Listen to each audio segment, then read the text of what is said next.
going, everybody? Welcome to another episode of Keep It on the DL. I'm Lewis, and alongside me, as always, is Dev. And we got the bracket special coming here. We'll get into the West, East, Midwest, and South divisions. Break it down, key matchups that we think are going to happen. First round matchups that are crucial here, and who we think can take it home at the end. But first, we're going to squash everything that happened in free agency today. Obviously, so much in NFL free agency just went on. And we're going to go all the way back to Friday here, where the Patriots signed an agreement on a one-year deal with Cam Newton to be back. So Cam Newton will be the quarterback of the Patriots again next season, barring no other acquisitions or draft picks. But Cam Newton will be back in New England on a one-year deal. And, the NFC, AFC East really can't be scared by this signing. No.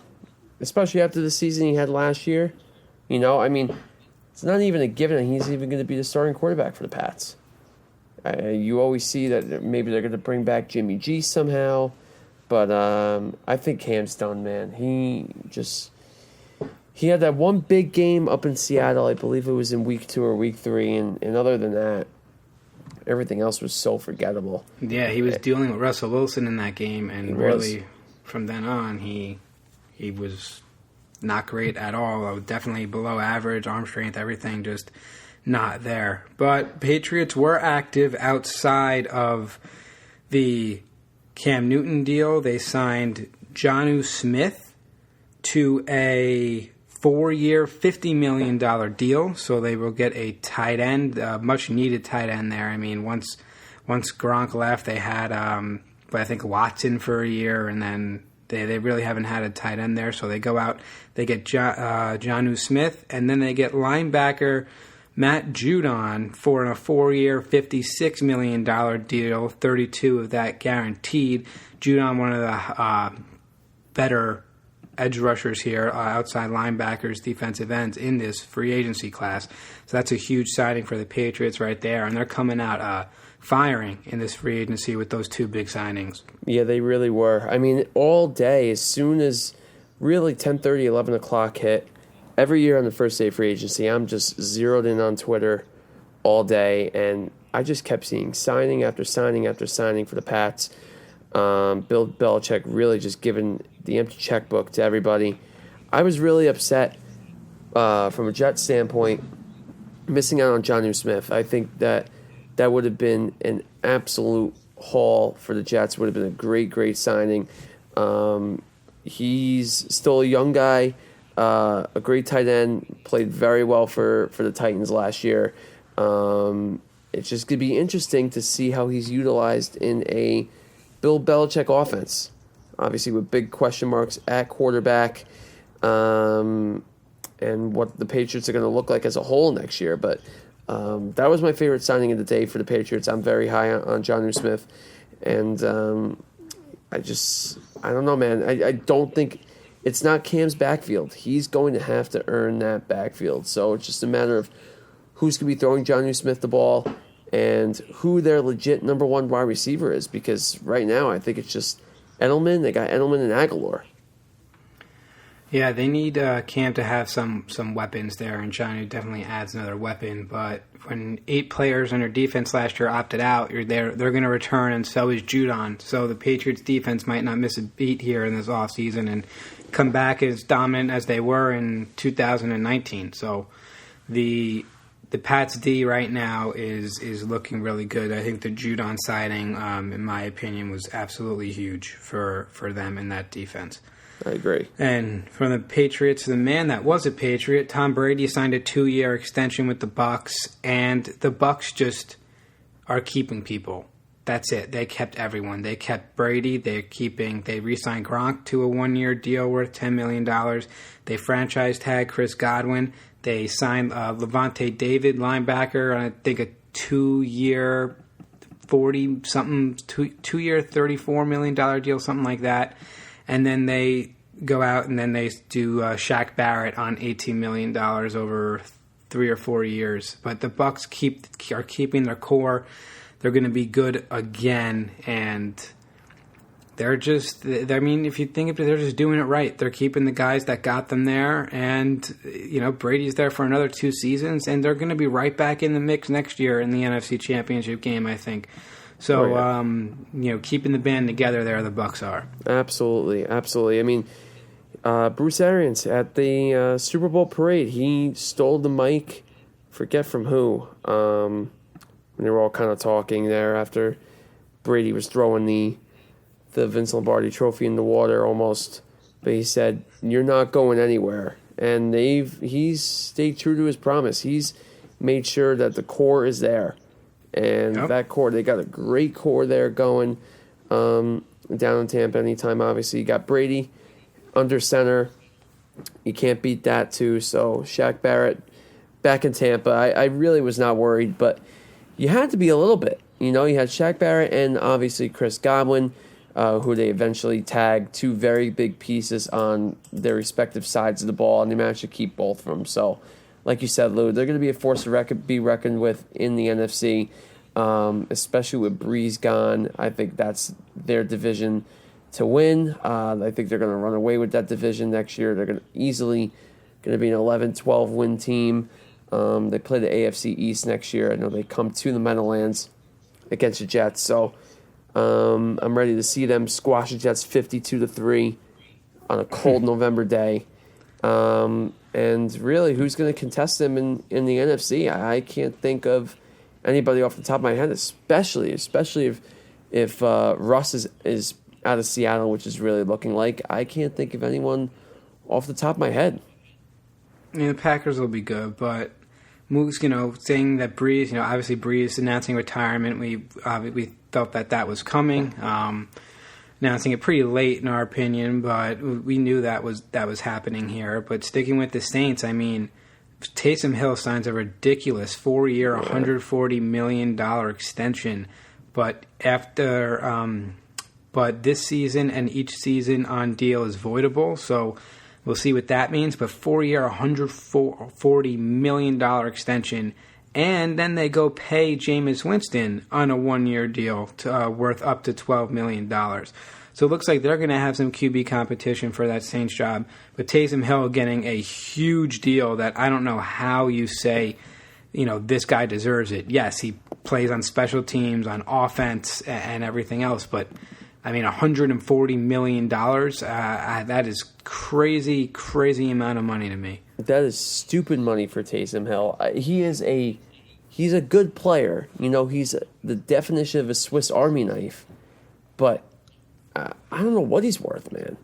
Even if he signed like a 4-year, $90 million deal, I'd say, what the hell? $140 If I told million. you Taysom Hill, if I said, hey, Dev, did you see Taysom Hill sign for 4 years? How much money would you say for this much? ?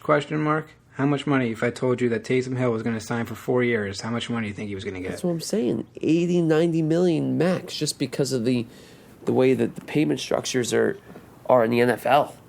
You know, everyone's overpaid, but $140 million for Taysom Hill is insane, especially with the way that the Saints, how their cap woes are. They're just out of control. I don't know how they found cap space. It's amazing. If the guy's getting paid more than Tom Brady, for peace sake. Yeah. So, just a crazy thing to me there. I don't know what the Saints are going to do after this, but we'll have to see. But that is a crazy signing to me. And after, you know, and Patrick Mahomes just took the cut on his pay on his contract to save the Chiefs $17 million. So Mahomes taking a pay cut there, and you're giving Taysom Hill a 4-year, $140. Just absolute craziness. Another crazy deal. Packers are signing Aaron Jones to a 4-year, $48 million deal after drafting A.J. Dillon as a second-round pick. Looks like Jones is going to have that job again for at least next year. But 4 years, $48 million for Aaron Jones. So Packers spending money there, not at wide receiver. Running back, where you thought A.J. Dillon was going to take over this role and Aaron Jones is going to hit free agency. But Jones back with the Pack. Yeah, I was not expecting that, Lou. To be honest with you, I was ready to see him hit the open market because it really all signs were pointing to him not returning, and he did. So Aaron Jones back in Green Bay. But what a name to watch out for is Jamal Williams. Jamal Williams is going to get a lot of looks from our Jets and our Giants, respectively, I think, especially with the Jets, because they need running back help desperately.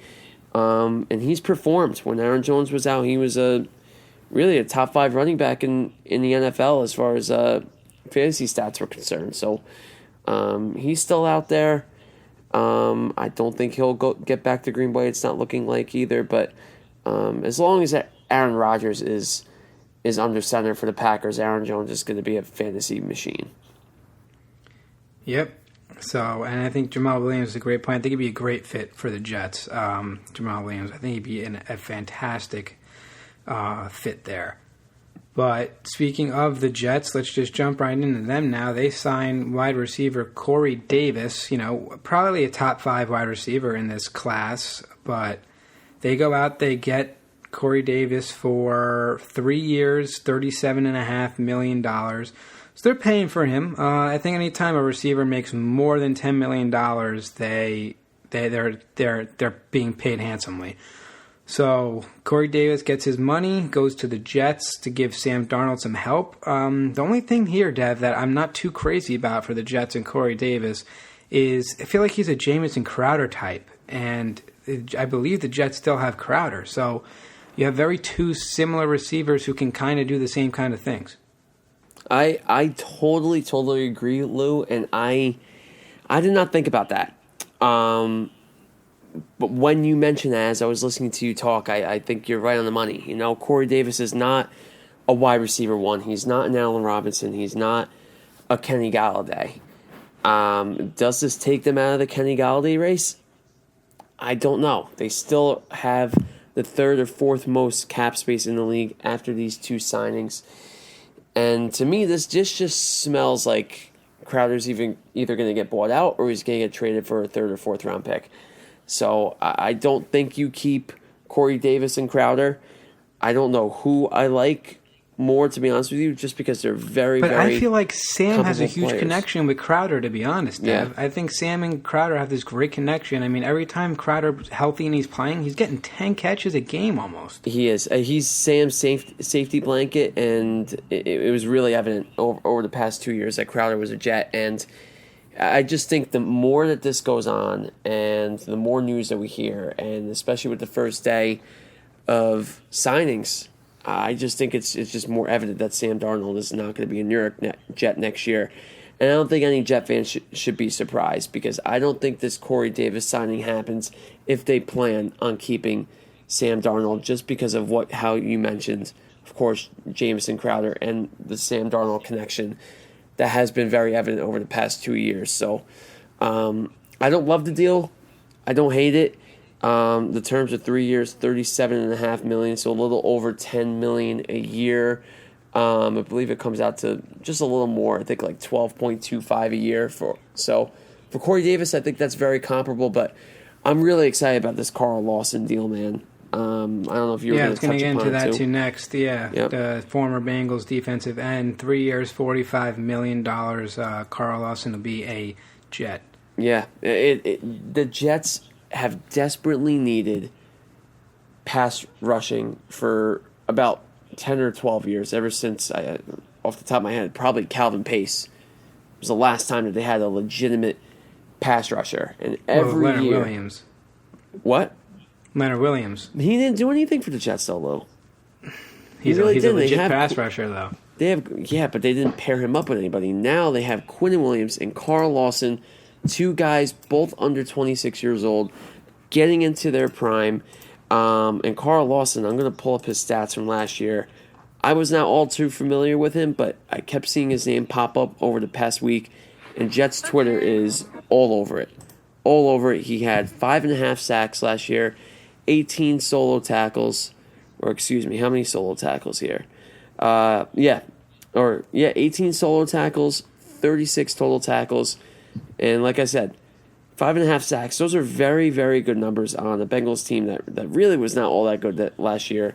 And a defense that was really just pitiful. So this is going to be very big for the Jets. Finally have a pass rusher that they really didn't overpay for. So the Jets are not done. Just a matter of what it's going to look like. Hopefully a Deshaun Watson package, but I'm not holding my breath. Well, yeah, I feel like the thing you forgot to mention there, I think that this is the biggest thing, aside from all the stats, the biggest thing is he's 26 years old. Yes. So, you're going to be getting his late 20 years out of him there, which is good. Other than that, 5.5 sacks is not a big deal to me at all whatsoever. Just showing that, he can get them, but it's just 5.5.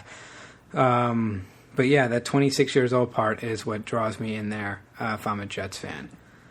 So other things that happen around the league, we have a trade between Texans and Dolphins. Another one. Texans are trading, but never involving Deshaun Watson. Only linebackers apparently. So Benardrick McKinney is being traded to the Dolphins for Shaq Lawson. And the teams are swapping late-round picks. So I think last time we said that the Dolphins are getting the Dolphins traded with the Titans last time, not the Texans. I believe that Isaiah Wilson was a Titan, if I'm sure. Yes, that's right. Titan. So they weren't the Texans. That was the Titans, the last trade. But, yes, Texans making a move here. I think Shaq Lawson is a better linebacker in this, but maybe cap issues for the Dolphins. I'm not sure. I know they're trying to make a big run at Golladay here. I'm sure Golladay will sign by the end of the week potentially, but we got a double linebacker trade and swapping late round picks there. And what can we do next here? Let's go to the Titans since we were talking about them, whose defense last year was awful compared to what it was the year before. Jadeveon Clowney gave them nothing. Now they go after and sign Bud Dupree. We'll pay him over $16 million a year.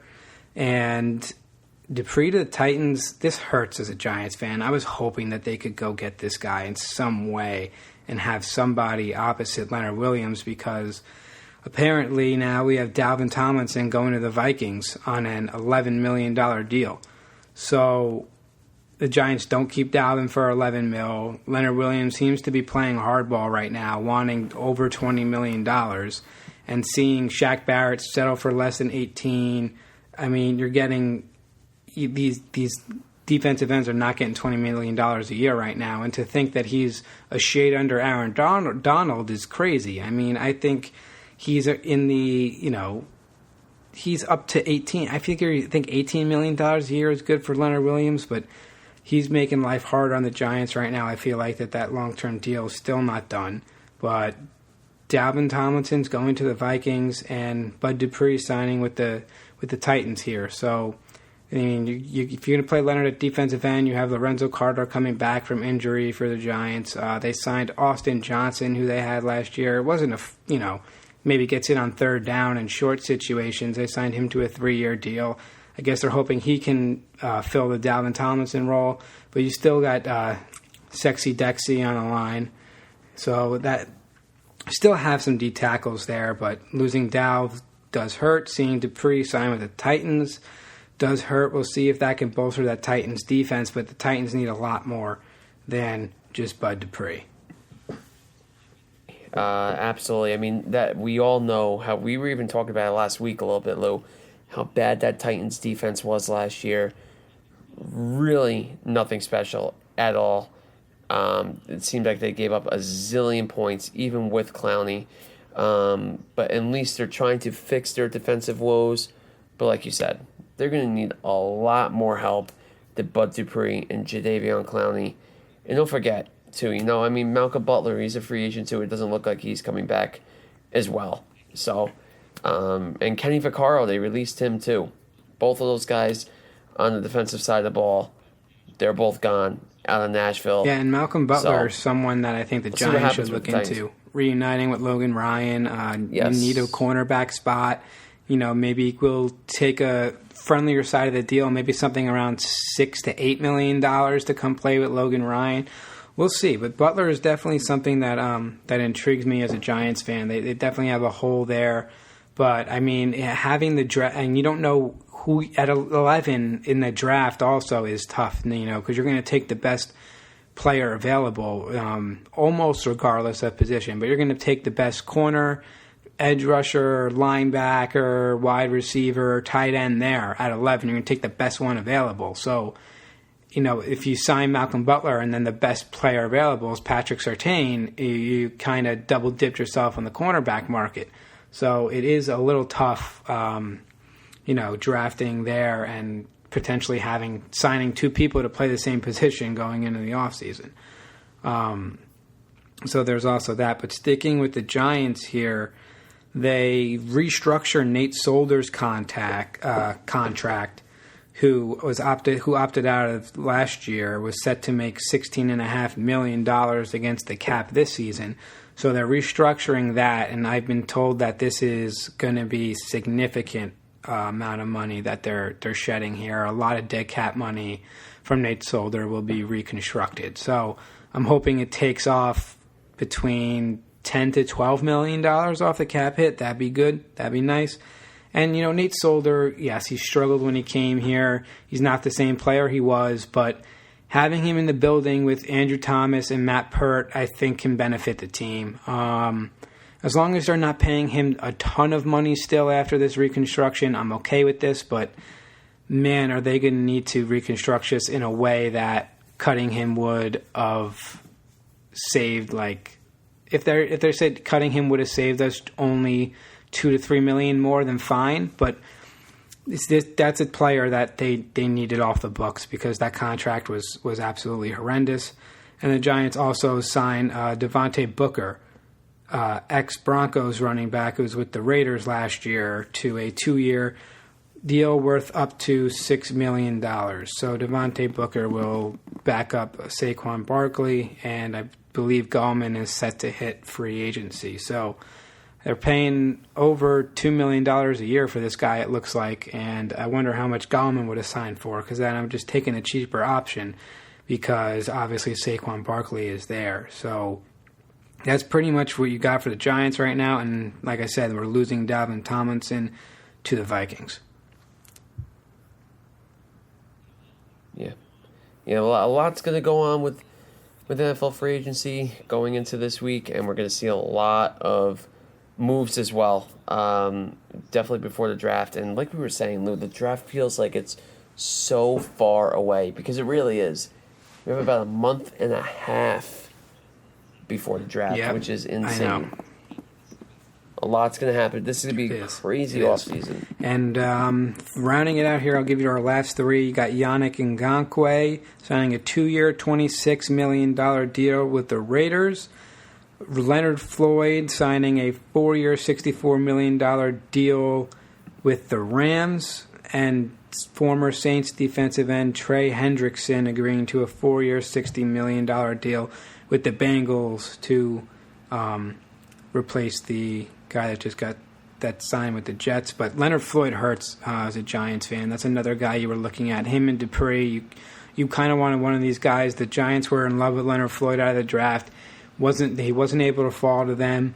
Now he signed a big deal with the Rams, so they missed out on their opportunity once again on Leonard Floyd. And then Yannick Ngakoue, another rusher who I feel was I was skeptical of him when there was the whole thing of him getting tagged by the Jaguars and then sent to New York. I was kind of skeptical of him, but a 2-year, $26 million deal, he goes to the Raiders. I am so upset he's not a Ngakoue? New York Jet. He would have been, man.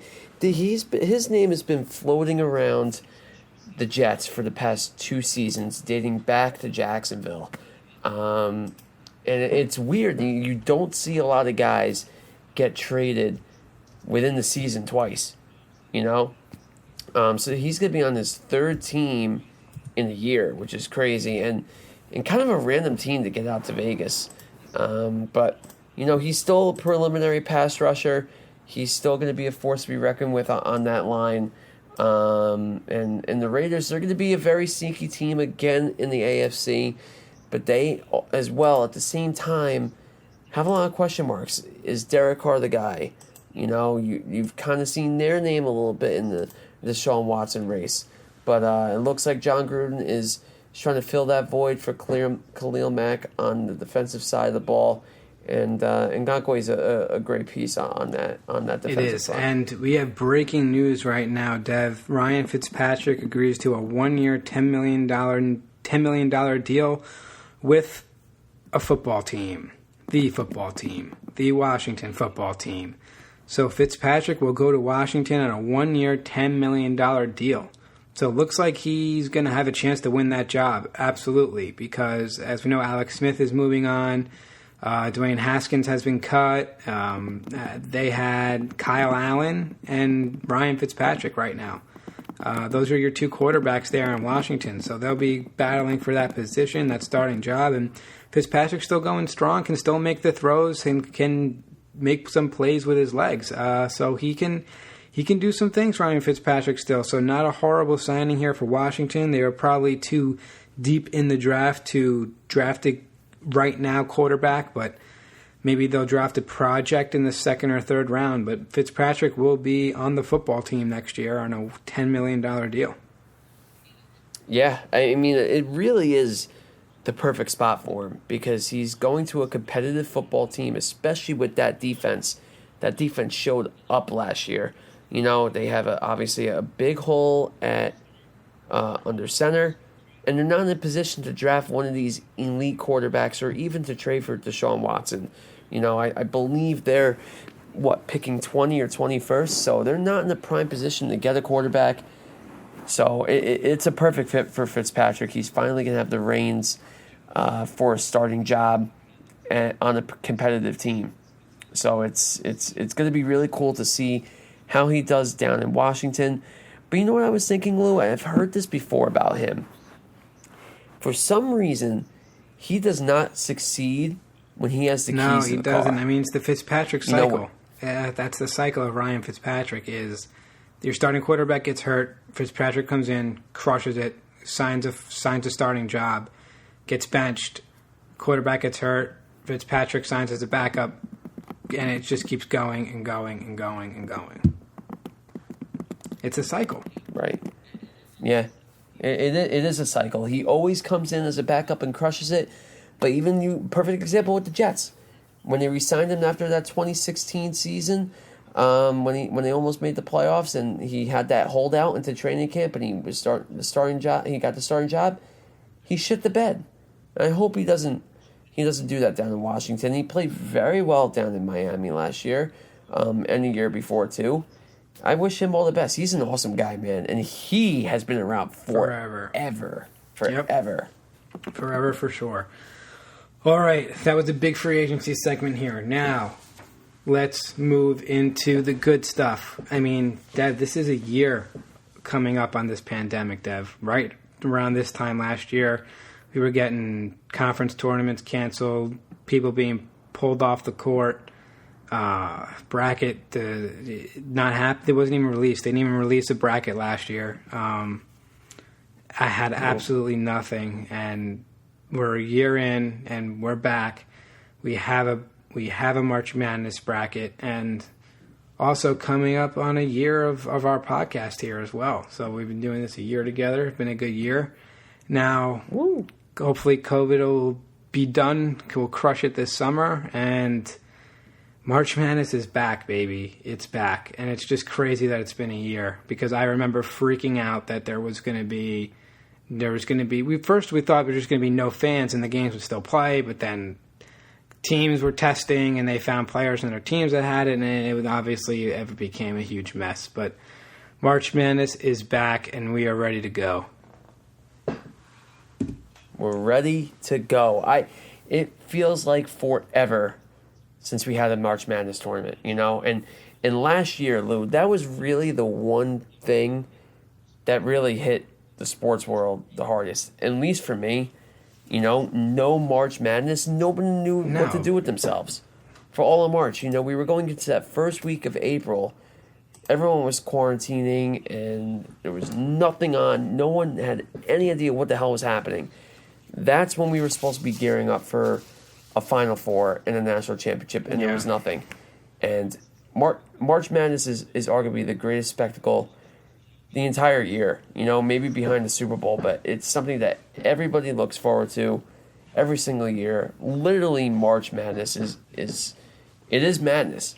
And growing up, I used to remember I would have my iPad in school, in high school especially, because in elementary school I couldn't do it, but in high school, just being zeroed in on those first round games at 11:30, 2 o'clock, 3 o'clock, watching those first round games all day, and having a 13 seed beating 13 and 4, right? A 13 beating a 4 seed, and all these awesome upsets. You know, first upset that comes to my mind, the biggest one, is that Duke and Lehigh upset. Sorry, Lou. Back in 2011. You know, that's what March Madness is about. Finally, really let's back just go back to normalcy. Duke and Lehigh. I don't want to talk excited about UMBC and Virginia or anything like that. Let's go all the way back to Duke and Lehigh. Thanks, Deb. All right. Of course. You're welcome. All right, we're done with this. No, it's like, all right, we don't have to talk about Duke. They're not even in the tournament, and you still got to mention their name. We get it, Dev. All right. Wait, Duke's you knew in that. the tournament? Stop it. Okay. Let's start with the West here, and everyone's picked to win it all. Probably Gonzaga. They're the one team in that conference here in the West. No questions there. They'll move on. Your 8-9 matchup, Oklahoma, Missouri. This one's really a toss-up. None of these teams are that good or even challenge Gonzaga next round. And before I start, we're just going to only get into the first and second rounds here because that's what's happening this weekend. Next week, we'll get into the Sweet 16, Elite 8, and then we'll go Final Four and Championship. So we're not going to crush the whole bracket because that'll take an hour and a half. We're just going to stick with first and second rounds here for the most part. So then you got Oklahoma, Missouri, and I think Oklahoma should be moving on in that round. Who do you think wins that matchup? I'm going to disagree with you, Lou. I'm going to go with Missouri. I mean, they played a tough schedule, that's for sure. Fourth ranked. Yeah, well, they're an SEC team. But you know what? Big 12 basketball is always good, too. From my research, I don't know too much about Oklahoma or Missouri this year, but Oklahoma started off very well, or pretty badly, and ended the year on a high note. But these are two very evenly close match teams. I believe Oklahoma is a 2-point favorite right now, but this is going to be a toss-up. All these 8-9 games are always a toss-up every year. Yeah, they are. Most of them are. But I got Oklahoma, Missouri toss-up. It's not a huge pick that'll break your bracket because Zags will beat whoever they play after that. Now we got UCSB and Creighton. I like a lot of 12 seeds, so I can't pick all of them. So I'm going to stick with Creighton here because I like some 12 seeds we'll get into later. Man, and we were talking about this off the record before we started recording, but from what I've seen and heard about UCSB, they are a really good, fast team, play some great defense. But Creighton, the one thing that bothers me is that there was no doubt that they should have won that Big East tournament over the weekend, and they got their ass handed to them by Georgetown. You got Patrick Ewing back in the so Garden, I don't know. Even though security doesn't know who he is. Yeah, but security doesn't know who he is. Yeah, exactly. Story for another day.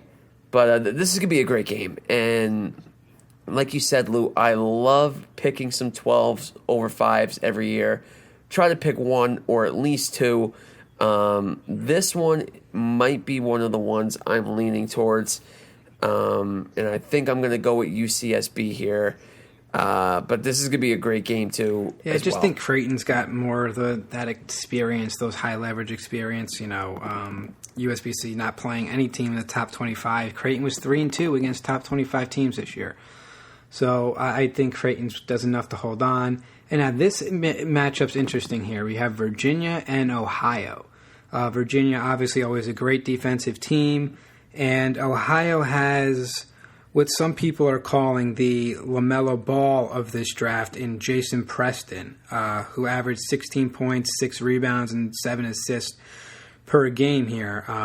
So they have a stud offensively. He may be able to keep this game close, but I don't know. I think Virginia's able to pull this off, but I really don't. I think Gonzaga got a very weak road here. I think they have one of the weakest roads to the Final Four.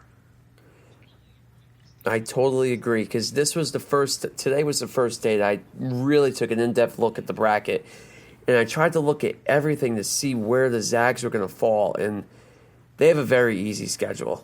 You know, Kansas isn't what they really are. Iowa as a 2 seed, you know, I mean, they're not going to beat Gonzaga, but this Virginia team is not a Virginia team of the past, but again, as they do every single year, they defend the paint.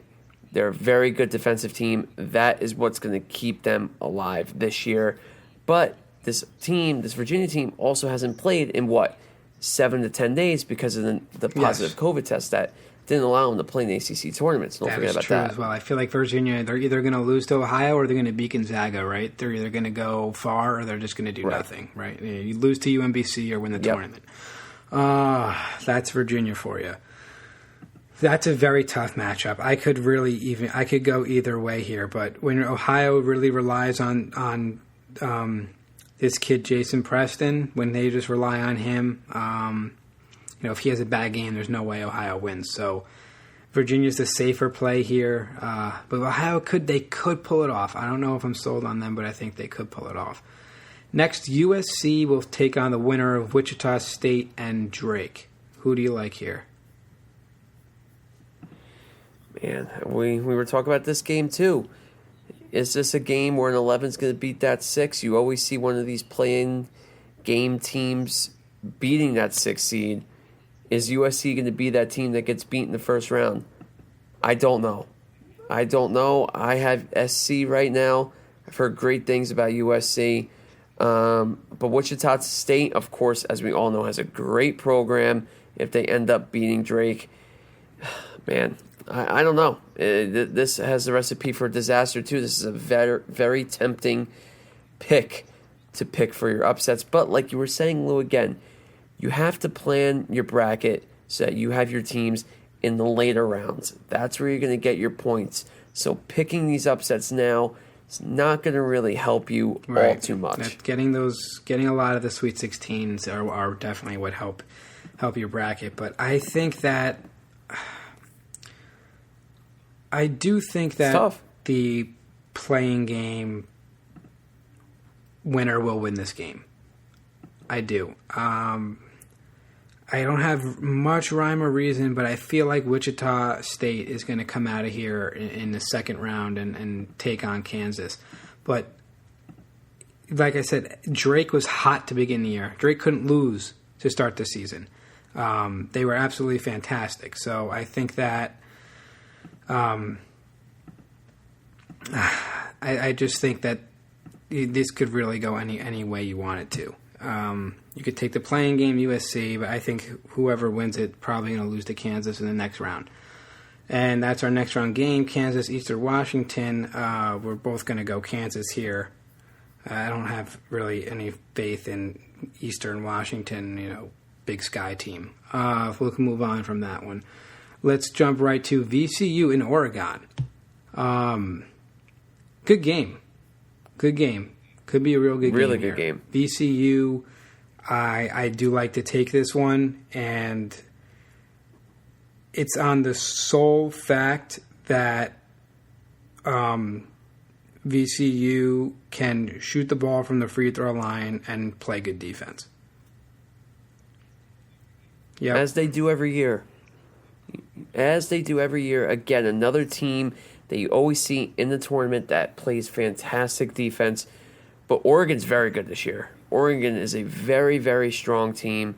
This is a team that you could possibly see make it to the Sweet 16. You could definitely see them beating Iowa in around the 32, and possibly even Kansas in the Sweet 16. I think this is a dangerous team that can go on a run. I love Oregon here, and I'm even tempted to take them in the next round. Yeah, I think we'll have Iowa beating Grand Canyon, but in that second round, it's tough. It's tough for Iowa to just be one and done here. In Garza's final year, I think they're going to do enough to get to the Sweet 16. I do. I know they haven't. They've had some tough, weird losses, but I think Iowa will get to the Sweet 16 and face Kansas and could even win that game. But this is the side of the section of my bracket where I'm going to have 1, 2, 3, 4. I think it's going to happen here. I don't have it anywhere else, but I think that 1, 2, 3, 4 is going to happen in this side of the bracket. Yeah. That's how I have it right now. I kind of agree, but really the one team I'm kind of tempted to take is Oregon over Iowa. But like you said, I mean, Garza's the man, and we've been hearing about him for a long time. He's the catalyst for that Iowa squad, and he's going to be their ride or die. So if he performs and gets those double-doubles like we've been seeing from him over his college career, Iowa shouldn't have a problem at least getting to the Sweet 16. Right. So, but we know guard play is what wins tournaments. Your guards play well and shoot well and, play some lockdown defense. Guard play is what wins championships. So, now let's move on to the East, where Michigan is the 1 seed. They will take on the winner of LSU and St. Bonaventure. I think LSU takes this one. I'm not even really considering this. I think LSU takes this. Yeah, I think they're riding high. They beat Bama for the SEC title, didn't they? Yeah, I mean they did. They lost. No, they played well though. No, they lost. They forced by 1. OT. They played very well. It was a tough. No, I believe Bama won by 1 in regulation. I knew it was freaking close. I honestly forgot who won that game. But yes, I think LSU plays tough. 80-79. Yeah, just playing in a better SEC this year. I like LSU here. Wow. So there it is. First big upset in lose bracket. Number 1 seed. Oh, I'm talking about no. Over LSU St. Bonaventure. over Michigan? No, over the Bonnies. Over the Bonnies. Take it excuse easy. me. I'm getting ahead of myself. Oh yeah, I agree. I think LSU, that LSU Michigan game, I mean that's gonna be a great game anyway. LSU is riding high, like you said. They are playing excellent basketball, but this could be Michigan's year. This I think is going to be. They're going to be a very, very tough out for Gonzaga in the Final Four. Eventually, this is really Michigan's probably their best team since the Fat Five. I mean, they are good. They are the best 3-point shooting team. One of the best 3-point shooting teams in the country. Michigan is, and they're great from the free throw line as well. They shoot the basketball. They can shoot the basketball very, very well. Michigan, and they're holding teams to under, 66 points a game. So Michigan is definitely a Sweet 16 pick for me, no doubt. Now, 5-12 we were just talking about before we started here, Colorado, Georgetown. Georgetown, having no business being in the tournament, wins the Big East, downs Creighton big time, riding high, facing a Colorado team that just lost to Oregon State in the championship. 5-12 seed. Who you got here? It's the $1 million question. Is Georgetown going to be able to ride into this tournament the way they blew through the Big East tournament? I don't know. I'm right now I'm leaning towards Colorado, and I have a few days to finally decide, but again, these 5-12 matchups are the best matchups, I think, besides the 8-9 matchups in the tournament every year. Always, these 5-12 matchups are awesome. You got 52% of the people are on Georgetown on this one. Wow. 52%. Wow. The Georgetown does have 3. They both have 3 wins against top 25 teams, Georgetown and Colorado. Good stat.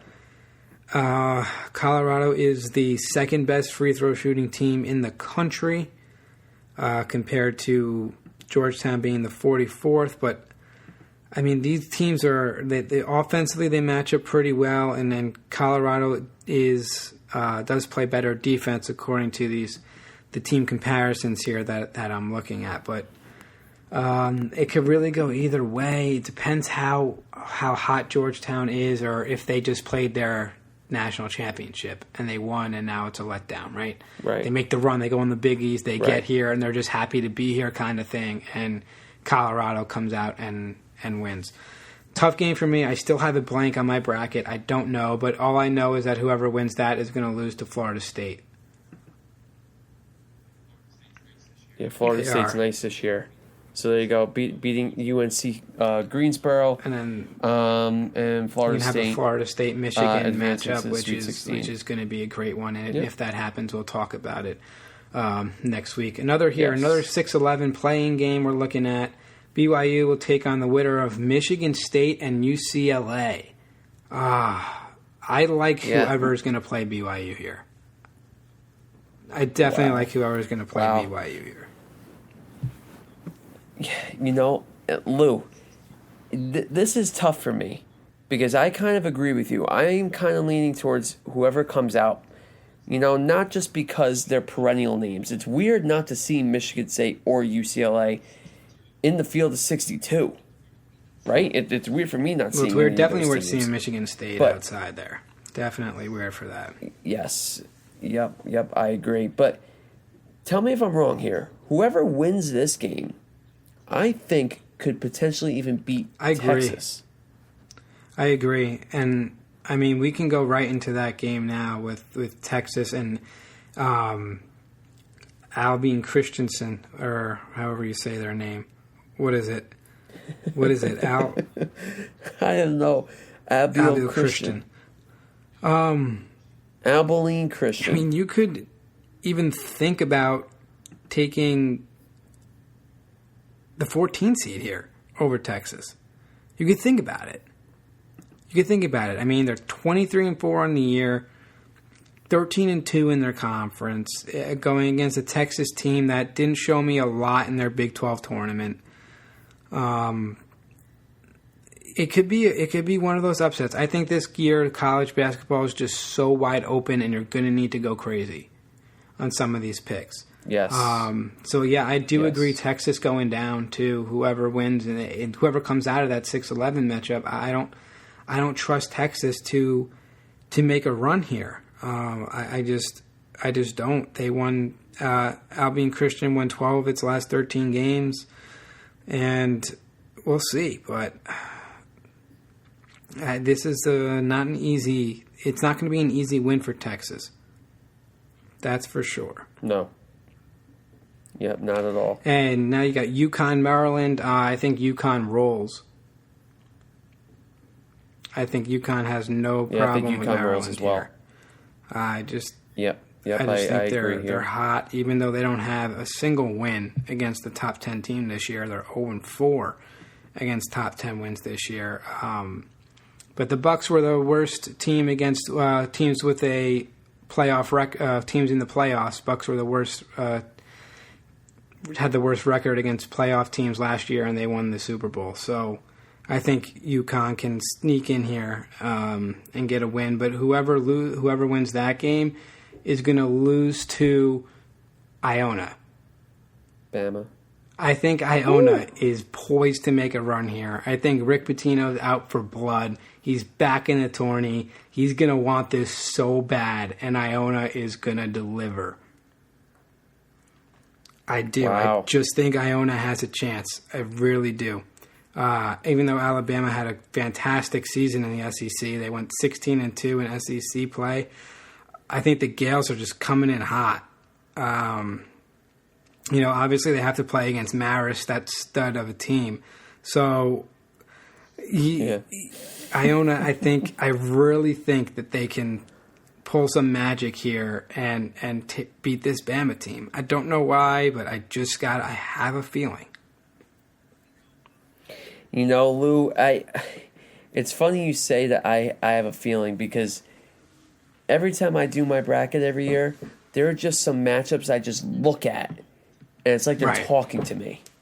You know, not to sound like a crazy person, but just like you have that feeling that's going to happen, and you don't read the stats, you don't read any previews or anything. You just go based off of your instinct. Yeah, right. Really is that one of those games for you? You see Iona there, and you're just like, they can do it, right? Like they can do it. I think they can do it. If there's a 2 seed that's going to lose, it's going to be Alabama. I just think so. And can Iona make it to the Sweet 16? Maybe they can.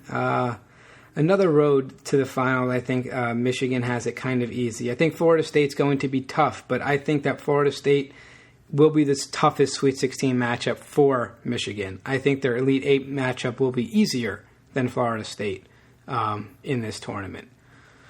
But let's move on to the South here, where Baylor is the 1 seed, and Baylor is one of probably the second best team in the nation. I like Baylor a lot here. So they will take on the winner of North Carolina, Wisconsin. I think UNC rolls over Wisconsin there, and they're not going to let Baylor roll over them. I'm going to say North Carolina has a chance against Baylor. I think Baylor wins, but I do think that UNC has a shot. I don't know. Again, another 8-9 matchup's a complete toss-up. It's weird seeing an 8 and a 9 next to Wisconsin and UNC, I'll tell you that much. And especially as a Duke fan, I'm sure it's killing you to pick UNC. But I'm rolling with the Tar Heels here as well.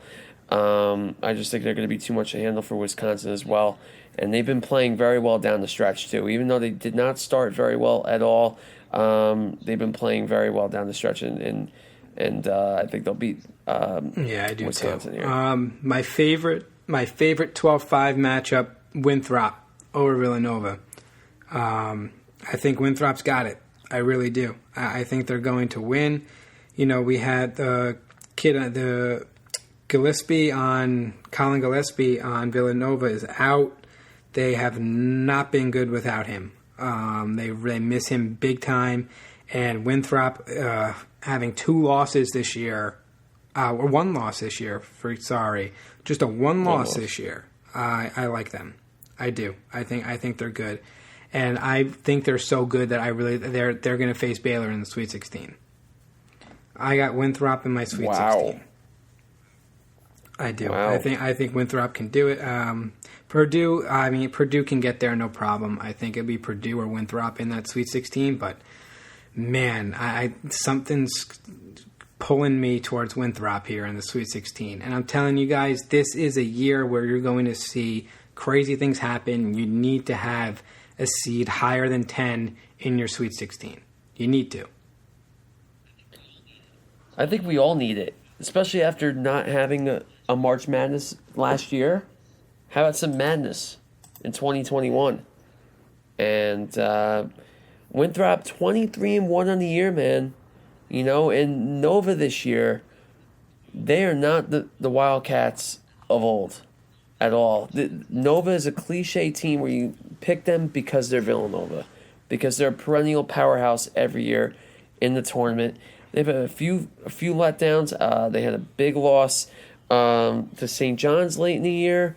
They lost to Virginia Tech by 8, and they lost to Creighton as well. So, but like you said, Gillespie's going to be out, and it's going to be a dogfight in this 5-12 matchup. I'm tempted to take Winthrop as well. Right now, I do have the Wildcats, but I have a feeling I am going to change. Yeah, and I think we both have Purdue over North Texas here, so you can kind of skip that matchup. And then you got Texas Tech, Utah State. I'm going to go with Texas Tech.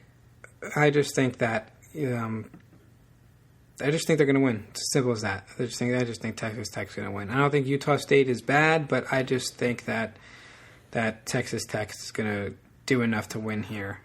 Both teams are averaging around 73 points per game and allowing 63 points per game. So obviously Texas Tech playing a tougher schedule than Utah State in the Mountain West, but I just think Texas Tech wins this.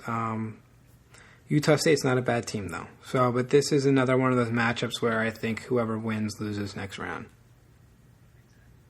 Yeah, exactly. I agree. I'm tempted to take Utah State here too. That's kind of what I have right now. But um, man, Texas Tech, 17-10 in the year, did lose to Baylor twice, lost to Houston by 11.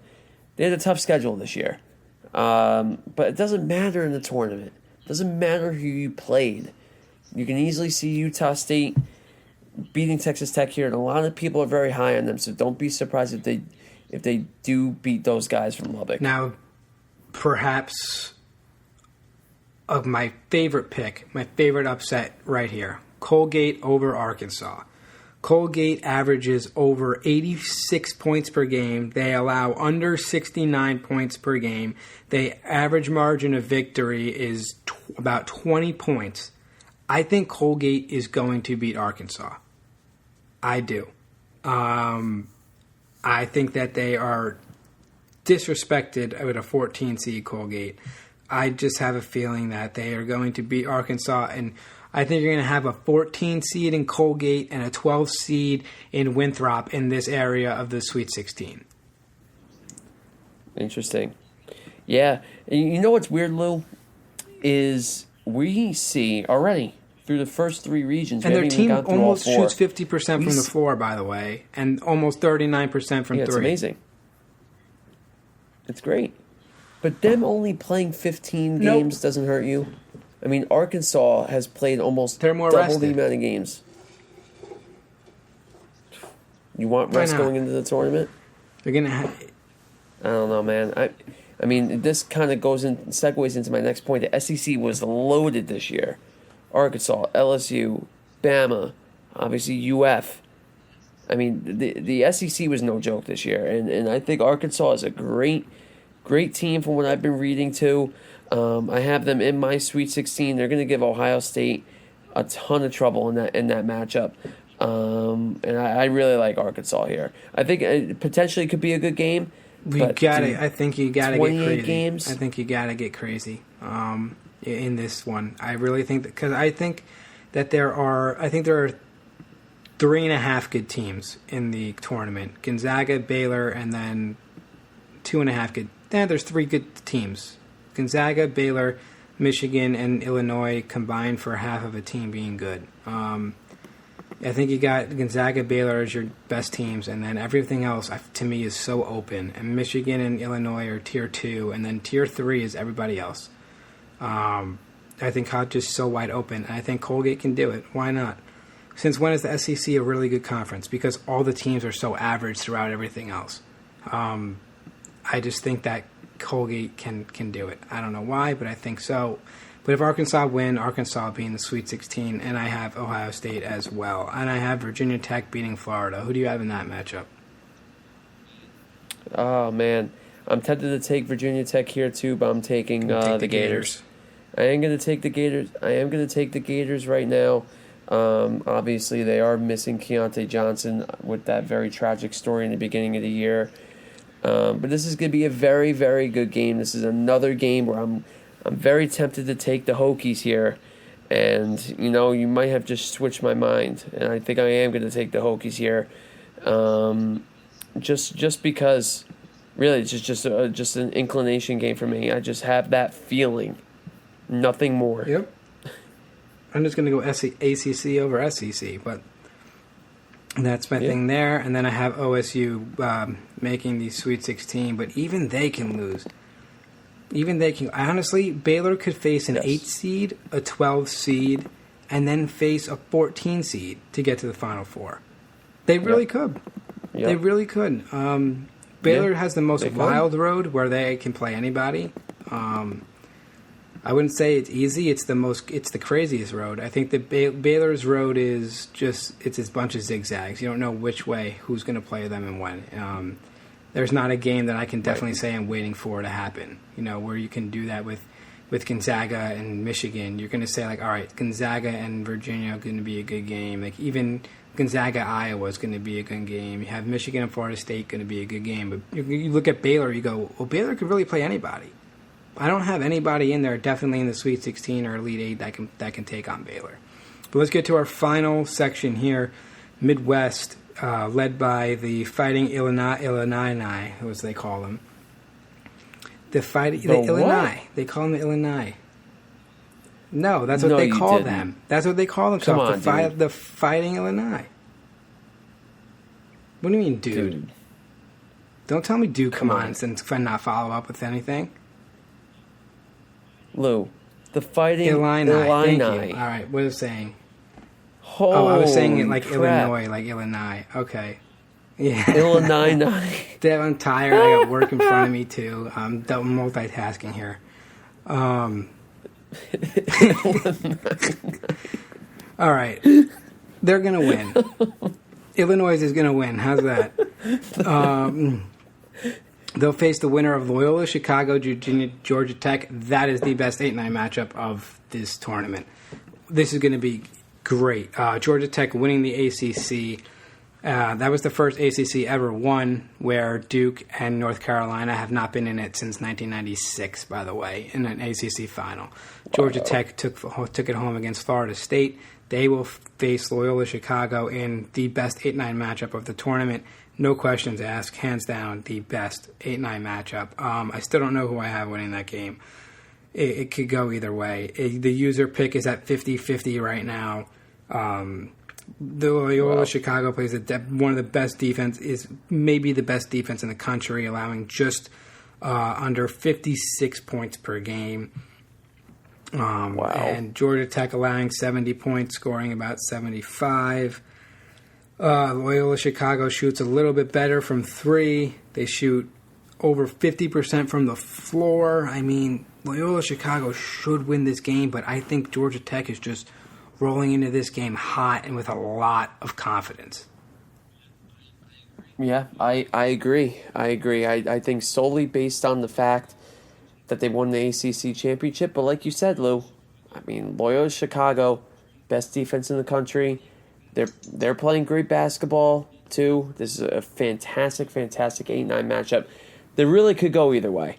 And we saw what Loyola Chicago did, of course, 3 years ago with that Cinderella story. I had them, by the way. Keep going. Oh, yeah.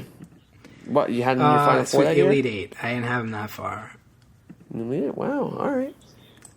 Props to you. What about the Illinois? Do you have them in your Final Four that year? Oh, my God. I cannot believe you just did that. But, yeah, right now I got Georgia Tech, but could easily change to Loyola Chicago. It's a huge toss-up. Yep. And I think either one of them is going to put up a fight against Illinois, but I do think Illinois will go on to win that game and get to the Sweet 16. But it's this Illinois has the toughest road, hands down. Hands down, Illinois is the toughest road to the Final Four. A lot of good teams in this. They can lose to an 8-9 matchup. They can lose to Oklahoma State in the Sweet 16. I mean, dang, Illinois definitely has the toughest road. Going on, we got Tennessee and Oregon State. I'm going to go Oregon State here. I like an Oregon State-Oklahoma State matchup with, obviously, all eyes on Cade Cunningham on Oklahoma State. Most likely the number one pick in this upcoming draft. And I like OK State to take on Illinois in the Sweet 16. Yeah, I agree. I got Oklahoma State here as well, taking down Tennessee.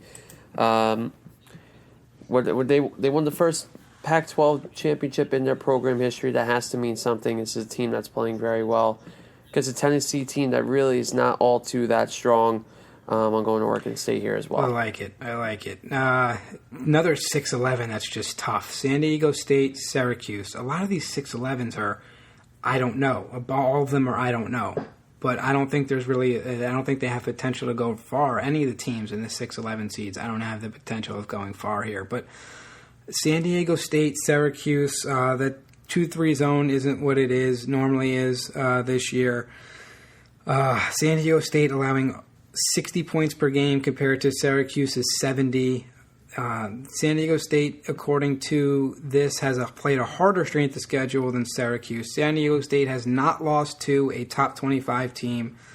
But since Syracuse, as much as I don't like Boeheim, he knows how to coach in the tournament and so on. But I'm going to go with San Diego State here. just because I think they're the better team defensively, and they play good teams tough. I could not agree with you more. I was really, really debating taking Syracuse here. They have been playing very well down the stretch.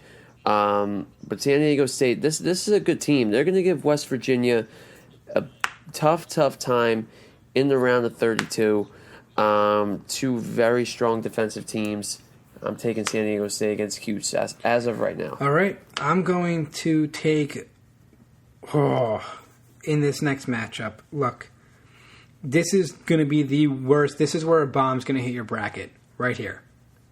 All this, between San Diego State and Houston, everything in this region, this little small section, is going to look like a bomb went off. It's going to be very hard to get any of these right. Morehead State could upset West Virginia. They absolutely could. I don't know why, but they absolutely could. I saw something that said Morehead State can absolutely beat Virginia, and I buy it. I just do. I saw something about it, and I kind of buy it. But if my head is telling me West Virginia, they've played the second hardest schedule in the NCAA, 11-6 in the Big 12. I just think I think Morehead State is going to put up a huge fight in this game. I do.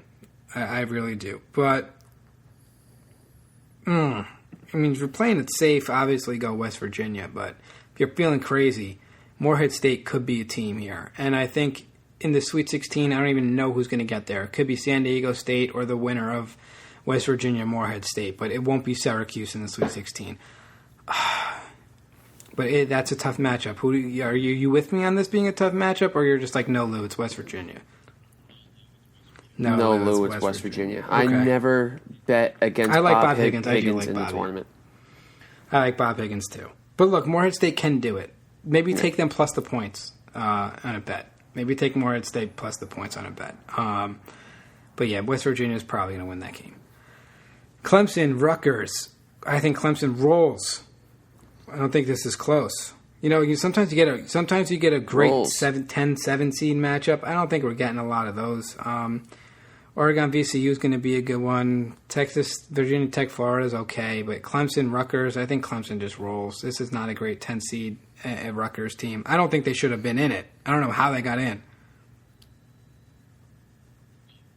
Yeah, I'm going Clemson. Yeah, I like Clemson. I like Clemson a lot too. Big letdown losing to Miami, though. Definitely. I don't know how. In the ACC tournament. Miami got that far. Miami stinks. It's a head scratching loss, and it's an alarming loss. Yes. But I think they can figure it out, and I think Clemson can get by Houston in the next round. I do. Wow. I don't know why Houston's got a 2 seed in this tournament, but they did, and an American Athletic Conference got a 2 seed in Houston. So I think, Houston will make it, obviously, to the round of 32, but I think Clemson can beat Houston in the next round. Can see it. A lot of people very high on Clemson. People very high on Houston, too, but I've been hearing great things about Clemson, especially on the defensive side of the court. They're playing great basketball down there. But like I said, the loss to a shitty Miami team is really bugging me about I can see that being totally alarming, which is why this whole side of your bracket, like I said, is going to look like a bomb hit it.